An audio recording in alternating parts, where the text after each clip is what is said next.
अस्सलाम वालेकुम गाइस, मैं हूं मोहम्मद नईम और तुम देख रहे हो APC अपना पंजाबी चैनल। मेरे चैनल खुश आमदीद। अगर मेरे चैनल पर नवी वीडियो देख रहे हो चैनल जल्दी कर दो सब्सक्राइब और बेल आइकन कर दो क्लिक। अल्लाह पाक सब अपनी उम्मीद रखे। मौसम फिर यानी कि ना आखिरी दिन जोड़े सर्दियों के और 2-3 दिन धुप लगी है। दुआ करदा कि सब अल्लाह पाक सब सेहत तंदुरुस्ती दा फरमावे।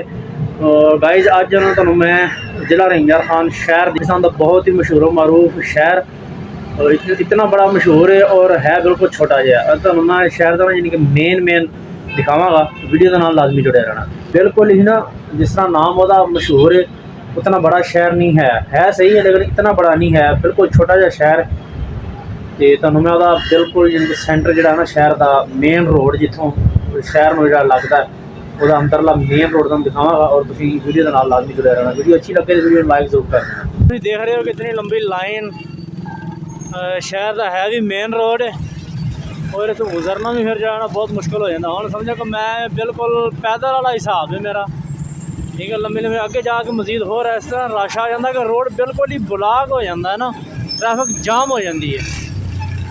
स्टार्टिंग में मैं जो मैं अपना चैनल बनाया सी स्टार्टिंग की वीडियो मैं तुहानू मंजर दिखाया सी और तुहानू क्या सी किसी टाइम शाम का टाइम तुहानू इत्थे दिखावांगा व्यू कैसा होंदा है। अगर रश इतना ज़्यादा होंदा है कि फिर एक हाथ नाल ड्राइव करना और वीडियो बनाना बहुत मुश्किल हो जाता है। अज ही फिर मैं क्या चलो ना थोड़ा जहा बिल्कुल ही सुकून चल के तुहानू दिखाना, क्योंकि मेन रोड है। फिर मेन रोड के उत्ते भी है शॉपिंग सेंटर वगैरह और फिर इतों अंदर मुड़ के जिस तरह इधर भी है और इधर भी दोनों साइडों तो फिर बाजार निकल रहे हैं, अंदर फिर मार्केटा ने मेन तो फिर इतना रश लग जाता है इस वजह तो। मैं अगे मंजर आ रहा सामने तुम देखियो जिधर ट्रैफिक बिल्कुल ही जाम हो जाती है। यह शायद तुहानू नज़र आ रहा हो, देखो थोड़ा जहा अगे जाके ना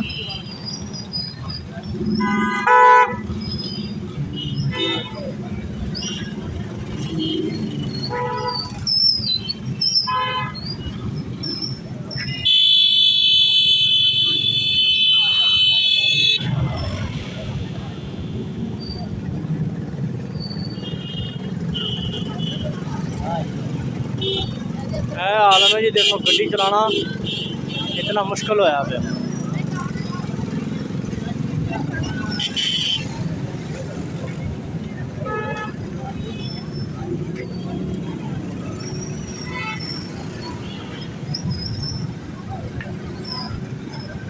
लो जी खुशकिस्मती है कि कार के अगे अज रोड थोड़ा जहा खाली है, वरना इत्थे भी बहुत ट्रैफिक ब्लॉक होंगी। अज जिन्ना पिछों ब्लॉक सी रोड थोड़ा जहा ट्रैफिक हैवी सी उन्ना अज जी नज़र आ रही जगह खाली सामने इतने भी ट्रैफिक इतनी बहुत ज़्यादा हद तो ज़्यादा मेन पॉइंट है होंगे ट्रैफिक रोड ब्लॉक होने का ना।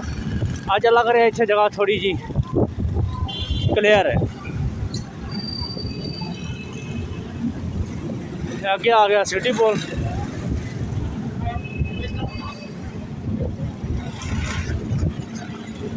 इस एरिए तक गई जानी ना रोड ब्लॉक होंगे। इस तो अगे फिर जो तुहानू फुटपाथ नज़र आ रहा है ना, इस तो अगे फिर ट्रैफिक रश घट जाता क्योंकि डबल रोड हो जाता है। फिर साइडों में भी काफ़ी सारा फिर शॉपिंग सेंटर भी खत्म हो जाते हैं अगे, इतने फिर सुकून हो जाता है